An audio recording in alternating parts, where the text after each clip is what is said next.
আন্দোলনটি শুরু করেছিলাম কোটা বৈষম্যের একটি স্থায়ী সমাধানের দাবিতে, কিন্তু সরকার দমন পীড়নের রাস্তা বেছে নিয়ে তার ফ্যাসিবাদী যেই আচরণ গত 16 বছর ধরে এই দেশে চলমান ছিল, সেই আচরণ ছাত্রদের উপর চাপিয়ে দিয়ে এবং বাংলাদেশে কোনো আন্দোলনে এত হতাহত, এত শহীদ আমরা দেখিনি, এমন একটি ন্যাক্কারজনক ঘটনা ঘটিয়ে আমাদেরকে বাধ্য করেছে এই ফ্যাসিবাদী সরকার এবং ব্যবস্থা বিলোপের দাবিতে, এক দফা দাবিতে আন্দোলনে যেতে। আমরা সারা দেশের ছাত্র জনতার অংশগ্রহণে একটি সফল অভ্যুত্থানের মাধ্যমে এই শেখ হাসিনার পতন নিশ্চিত করেছি। আমাদের এক দফা দাবিটি ছিল শেখ হাসিনার পতন এবং ফ্যাসিবাদী ব্যবস্থার বিলোপ। আমরা মনে করি যে এই ফ্যাসিবাদী ব্যবস্থা থাকলে আবারও দেশে শেখ হাসিনার জন্ম নিতে পারে, আবারও যে কোনো সরকার ফ্যাসিবাদী কিংবা স্বৈরাচারী রূপ ধারণ করতে পারে। আমরা শেখ হাসিনার পতনকে আমাদের একটি প্রাথমিক বিজয় হিসেবে মনে করি এবং চূড়ান্ত বিজয়ের জন্য আমাদের আন্দোলন চলমান থাকবে। আমাদের যেই লং মার্চ টু ঢাকা কর্মসূচি আজকে ছিল, সেখান থেকে আমরা গণভবন ঘেরাও করতে গিয়েছিলাম এবং ছাত্র জনতা ঢাকায় অবস্থান করছে। তাদেরকে আমরা শান্তিপূর্ণভাবে ঢাকায় অবস্থান করতে এবং যারা এখনও ষড়যন্ত্র করে যাচ্ছে ফ্যাসিবাদী ব্যবস্থাকে টিকিয়ে রাখার জন্য, তাদের দিকে ক্লোজ লুক এবং নজর রাখতে আহ্বান জানাচ্ছি। এই মুহূর্তে আপনাদের সামনে বক্তব্য এবং কিছু নীতিগত সিদ্ধান্ত জানাবেন, পেশ করবেন আমাদের আন্দোলনের অন্যতম প্রধান সমন্বয়ক মোহাম্মদ নাহিদ ইসলাম। প্রথমেই আজকের যে ছাত্র নাগরিক অভ্যুত্থানের মাধ্যমে এই ফ্যাসিস্ট হাসিনার পতন করা হলো, এই ছাত্র নাগরিক অভ্যুত্থানটিকে আমরা আমাদের যে আন্দোলনের শহীদ এবং হতাহত এবং মুক্তিকামী ছাত্র জনতাকে উৎসর্গ করছি। আমাদের এক দফা এবং কমিটমেন্টটি আমরা এই মুহূর্তে স্মরণ করিয়ে দিচ্ছি। আমাদের এক দফা দাবিটি ছিল স্বৈরাচারী শেখ হাসিনা সরকারের পতন এবং ফ্যাসিবাদী ব্যবস্থার বিলোপ। কারণ আমরা মনে করি যে কেবল ব্যক্তিকে সরালেই সমস্যার সমাধান হবে না, বরং যেই রাষ্ট্রীয় কাঠামোর মধ্য দিয়ে এই ধরনের ফ্যাসিজম তৈরি হয়, সেই কাঠামোরও বিলোপ করে একটি নতুন বাংলাদেশ, একটি নতুন রাজনৈতিক বন্দোবস্ত আমাদের করতে হবে। সেই জায়গা থেকে শেখ হাসিনার পতন আমাদের প্রথম ধাপ আন্দোলনের, যেটা আমরা অর্জন করেছি। এখন আমরা দ্বিতীয় ধাপের দিকে আমাদেরকে যেতে হবে। সেজন্য আমরা মনে করি এই যে অভ্যুত্থানকারী ছাত্র নাগরিক, তাদের প্রস্তাবিত আমরা একটি প্রস্তাব করব আগামী 24 ঘন্টার মধ্যে। আমরা একটি অন্তর্বর্তীকালীন জাতীয় সরকারের প্রস্তাব করব। সেই জাতীয় সরকারে অভ্যুত্থানকারী ছাত্র নাগরিকদের অংশ থাকবে এবং সমাজের যে নাগরিক সমাজ সহ যে নানান পেশাজীবী এবং নানান ধরনের পক্ষ রয়েছে, সকলের প্রতিনিধিত্ব নিশ্চিত করে তাদের সাথে আলোচনার মাধ্যমে আমরা একটা অন্তর্বর্তীকালীন জাতীয় সরকারের রূপরেখা এবং নাম, সেই সরকারে কারা কারা থাকবে সেই নামগুলো ঘোষণা করব। কারণ আপনারা সকলেই জানেন যে আমরা আসলে গত কয়েকদিন ধরে খুবই ব্যাপক নিরাপত্তাহীনতার ভিতরে ছিলাম, যোগাযোগ থেকে বিচ্ছিন্ন ছিলাম। আমাদেরকে প্রথমে আমাদের সমন্বয়কদের সাথে বসতে হবে, তারপরে সমাজে নানান পক্ষদের সাথে বসতে হবে। বসে আমরা একটি সমন্বিত সিদ্ধান্ত গণতান্ত্রিকভাবে জাতির সামনে উপস্থাপন করতে চাই। সেটা আগামী 24 ঘন্টার মধ্যে আমরা সেই অন্তর্বর্তীকালীন জাতীয় সরকারের রূপরেখা প্রস্তাবনা করব। যারা এই আন্দোলনে শহীদ হয়েছে তাদেরকে আমরা জাতীয় বীর হিসেবে ঘোষণা করছি। এবং এছাড়াও যারা এই ফ্যাসিস্ট রেজিমে গত কয়েক বছরে শহীদ হয়েছেন তাদেরকেও আমরা আজকের এই দিনে স্মরণ করছি। এবং আমরা বলেছিলাম যে শেখ হাসিনার পদত্যাগই কিন্তু একমাত্র সমাধান হবে না।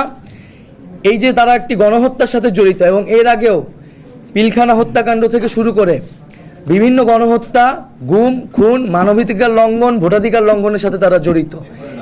এর অবশ্যই বিচারের ব্যবস্থা করতে হবে।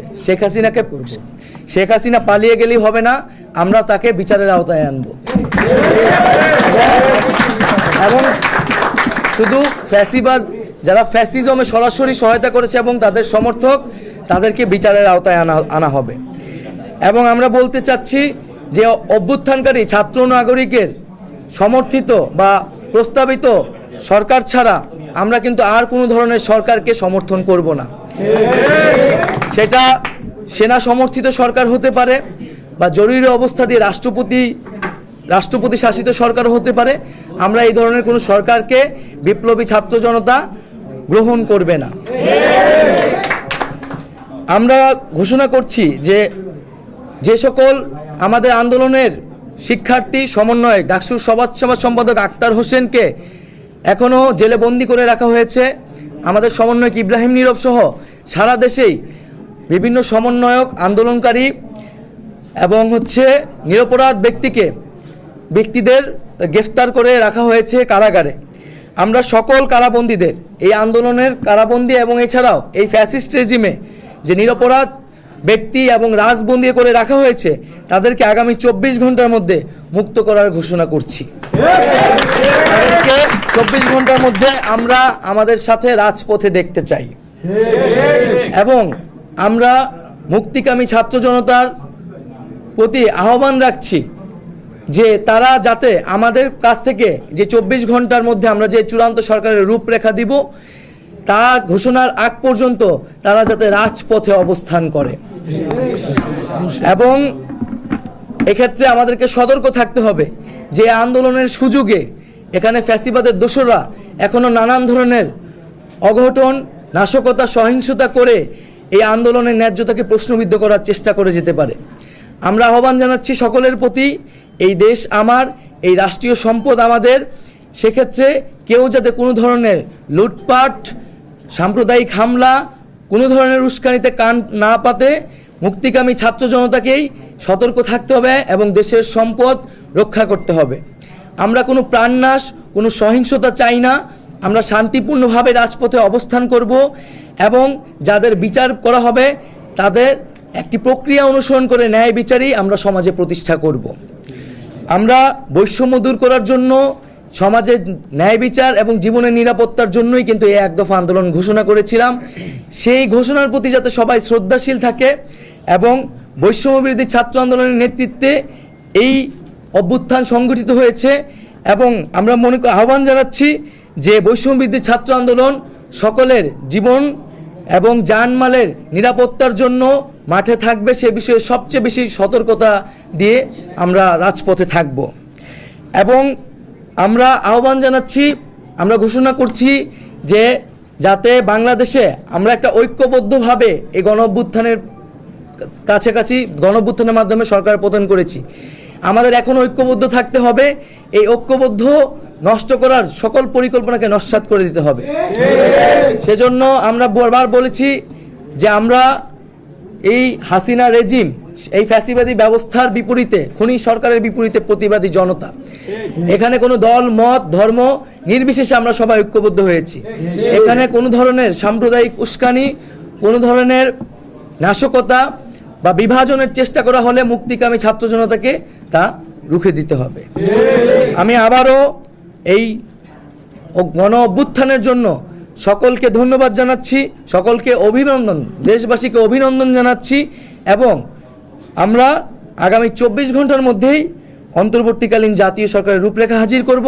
তার জন্য সকল পক্ষের সাথে আমরা আলোচনা করব, আমাদের সকল সমন্বয়কদের সাথে আলোচনা করব এবং এই কাজটি করার জন্য লিয়াজু কমিটি হয়তো রাতের মধ্যেই প্রেস রিলিজের মাধ্যমে আপনাদেরকে জানিয়ে দিব যে আমাদের পক্ষ থেকে কারা আসলে এই বিভিন্ন পক্ষের সাথে আলোচনায় বসবেন। এক্ষেত্রে আপনাদের যদি আর কোনো প্রশ্ন থাকে, জিজ্ঞাসা থাকে, সেই প্রশ্নগুলো আলোকে হয়তো আমরা কোনো কথা বলতে পারি। আমরা ইতিমধ্যে দেখেছি যে আমরা বিভিন্ন রাজনৈতিক দলের প্রধানদেরকে দেখে আর্মি চিফ তারা একটা ইন্টারিম গভর্নমেন্টের দিকে আগাচ্ছে, সেক্ষেত্রে এই বিরোধী যে রাজনৈতিক দলগুলো আছে তাদের প্রতি আপনাদের কি আহ্বান? আমাদের আহ্বান থাকবে যে বৈষম্য বিরোধী ছাত্র আন্দোলন এবং বিপ্লবী যে ছাত্র নাগরিক তাদের নেতৃত্বেই কিন্তু এই অভ্যুত্থানটি ঘটেছে।